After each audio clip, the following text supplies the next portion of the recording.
judges might give thumbs up as you finish putting your scores in. And that's unanimous across the board. So with 3 minutes on the clock, take it away.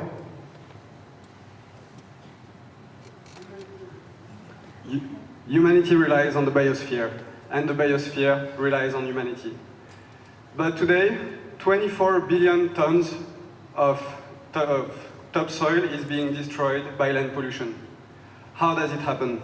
We got far from the land. We don't have it under our sight. We live in cities, and the land became this concept, this abstract concept that brings us food on our table. And we are going to change that. Let me introduce Globe Square. With Globe Square, we are decentralizing the ownership of land by allowing landowners to tokenize the surface of land and to sell it and offer it to the public. So how does it work? Here is an example. So this is Frank. And Frank is living in a big city. He doesn't have access to the land. And he would like to acquire a few square meters of land at an affordable price. So he's browsing different projects that are available in different continents. And he will choose, let's say, one of them. So he's going to Africa, for example, and he will choose, let's say, a project about zucchini. So as you saw, there is different price based on our cryptocurrency where you can buy those pieces of land. And here is the land that is tokenized. So what you see here is actually Blockchain Explorer. And so all those squares are recorded on the blockchain. He can buy them, and he can also trade them. He can buy extra services, like watering or services that are provided by local communities.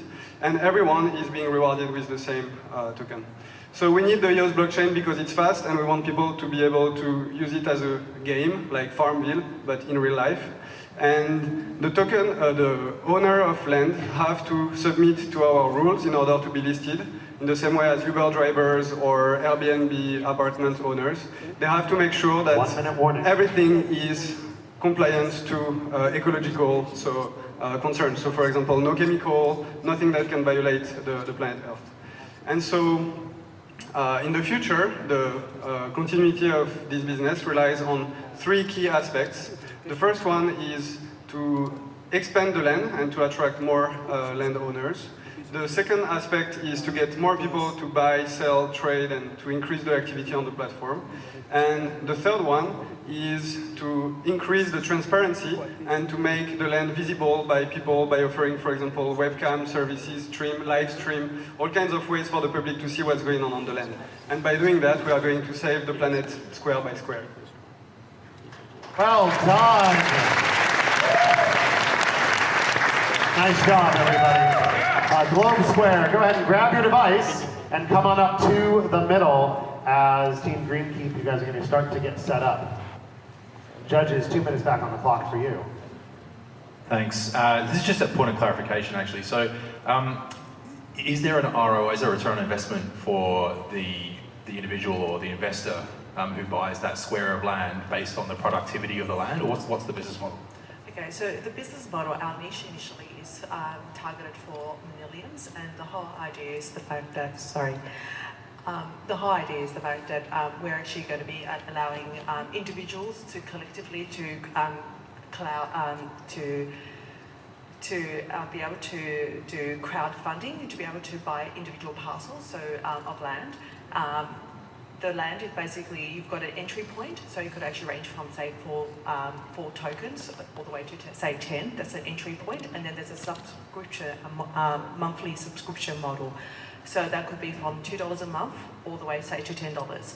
And that goes for 12 months. And the whole idea is the fact that they have that opportunity to actually invest in and obviously help support the actual land to be cultivated and farmed.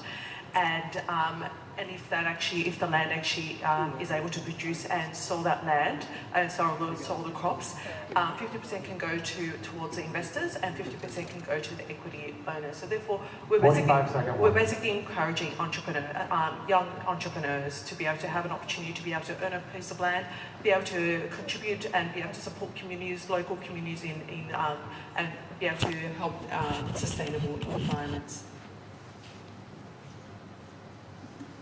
Any other questions?